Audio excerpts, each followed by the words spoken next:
नमस्कार। पद्य परिचय की इस वीडियो में आपका स्वागत है। इससे पहले की 2 वीडियो में आपने पद्य या काव्य परिचय के भेद, उनकी पहचान, उनके मुख्य भाग और उदाहरणों के विषय में ज्ञान प्राप्त किया था। आज हम देखेंगे इस पूर्ण पद्य परिचय को एक चार्ट या सारणी के माध्यम से कि पद्य या काव्य परिचय क्या है। पद्य वह रचना जो गाई जा सके, जो गीत गा सके, जिसे आप सुनकर आनंद की अनुभूति कर सके, जो सीधा आपके हृदय को प्रभावित करती है, वह पद्य या काव्य है। इसकी पहचान क्या है? आपने पिछली वीडियो में पढ़ी थी कि लय, ताल, छंद, यति, गति से जुड़ी हुई रचना पद्य कहलाती है। पद्य या काव्य के 2 भेद हैं, दृश्य काव्य और श्रव्य काव्य। दृश्य जिसे देखा जा सकता है, जैसे नाटक और एकांकी। बच्चों, इसके भेद नहीं है। दूसरा है श्रव्य काव्य, जिसे हम सुन सकते हैं। आप जितनी भी काव्य की पढ़ाई करते हैं हिंदी में, वो सब श्रव्य काव्य के अंतर्गत करते हैं। जैसे कबीर के दोहे हो गए, साखी है, कबीर के दोहे को साखी कहते हैं। पदावली है, सूरसागर के वो आपके भ्रमर गीत सार के पद हैं। तुलसीदास की आपने पिछली बार भरत महिमा पढ़ी, गीतावली पढ़ी, कवितावली पढ़ी। ये सब क्या है? ये सब श्रव्य काव्य के अंतर्गत आते हैं। अर्थात जिसे हम सुनकर आनंद की अनुभूति करते हैं, वे श्रव्य काव्य है। आप रेडियो पे गाने सुनते हैं, श्रव्य काव्य है। आप रेडियो पर कमेंट्री सुनते हैं, श्रव्य काव्य है। आप मोबाइल से गाने सुनते हैं, श्रव्य काव्य है। दृश्य काव्य, आप वीडियो देख रहे हैं, दृश्य काव्य है। टीवी पर पिक्चर देख रहे हैं, मैच देख रहे हैं, यह दृश्य काव्य है। दृश्य काव्य का कोई भेद नहीं होता, लेकिन श्रव्य काव्य के भेद होते हैं 2। नंबर 1 प्रबंध काव्य, नंबर 2 मुक्तक काव्य। प्रबंध काव्य के विषय में आपने पिछली वीडियो में जाना कि प्रबंध काव्य यानी विशेष रूप से बंधा हुआ। अब काहे में बंधा हुआ? रस्सी से बंधा हुआ तो है नहीं, तो किससे बंधा हुआ है? सर्गों से, भागों से धारावाहिक रूप में बंधा हुआ काव्य प्रबंध काव्य कहलाता है। प्रबंध काव्य के भी 3 भेद होते हैं, महाकाव्य, खंड काव्य और गीति काव्य। महा यानी बड़ा, बहुत विस्तृत। तो महाकाव्य कहते ही हमारी कल्पनाओं में कैसे ग्रंथ जाते हैं?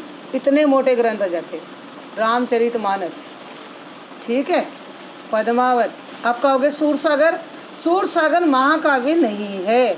क्यों नहीं है महाकाव्य?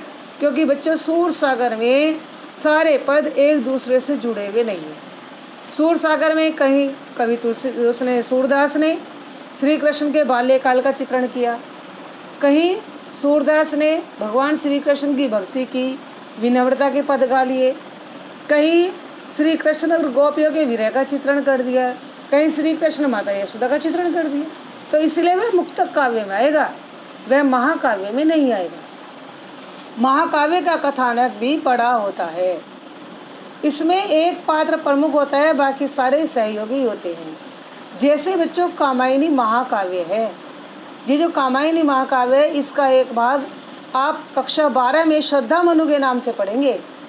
तो कामायनी की जो नायिका है श्रद्धा है और नायक मनु है। संपूर्ण कहानी में श्रद्धा और मनु की बातचीत का वर्णन है। दूसरा है खंड काव्य। खंड माने टुकड़ा, जो कथानक बहुत छोटे रूप में एक रचना ग्रंथ के रूप में रचा रहता है, वह खंड काव्य कहलाता है। जैसे रश्मि रथी है, जयत्रथ वध है, मातृभूमि के लिए, ये सब खंड काव्य है। इसमें किसी पौराणिक ग्रंथ के प्रमुख पात्र को नायक बनाया जाता है और संपूर्ण रचना उसे आधारित मानकर संक्षिप्त में लिखी जाती है। मातृभूमि के लिए आपने पढ़ा तो एक प्रसिद्ध देशभक्त नायक चंद्रशेखर आजाद। अब यहाँ आपने रश्मिरथी पढ़ेंगे तो नायक कर्ण, ठीक है। यह महाभारत के एक अंश से लिया गया। कवि रामधारी सिंह दिनकर ने अपनी रचना कुरुक्षेत्र से रश्मिरथी के कथानक को उठाया है। तीसरा है गीति काव्य। गीति माने एक ऐसा काव्य ग्रह जो संक्षिप्त कथानक या कथा के रूप में लिखा हुआ है, जिसे हम लंबी कविता भी कहते हैं।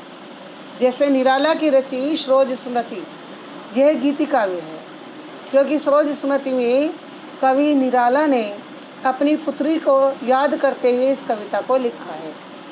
अब बच्चे, दूसरा भाग है इसी का श्रव्य काव्य का मुक्तक काव्य।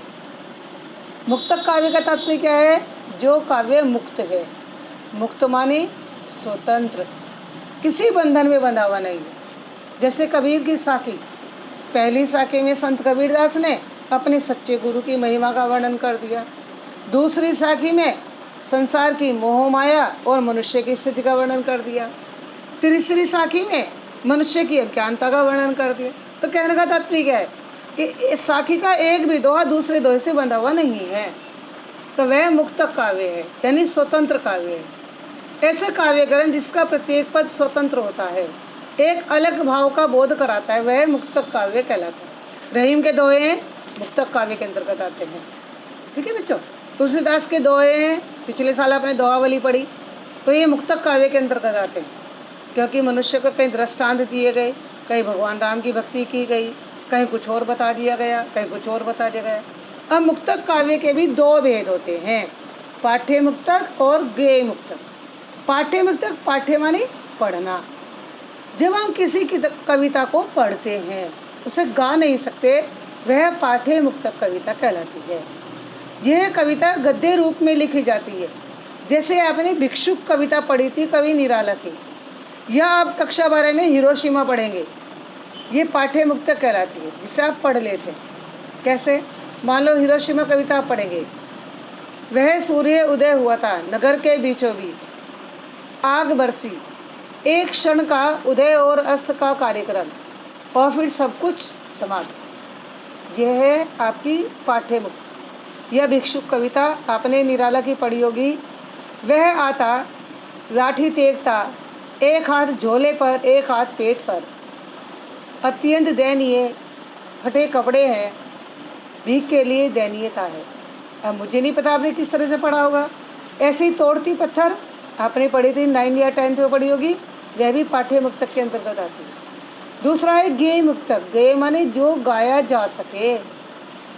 इसके अंतर्गत आपके सूर सागर के पद आ जाएंगे, कबीरदास की साखी आ जाएगी, रहीमदास के दोहे आ जाएंगे, तुलसीदास के दोहावली आ जाएगी। ये सब गेय मुक्तक के अंतर्गत आते हैं।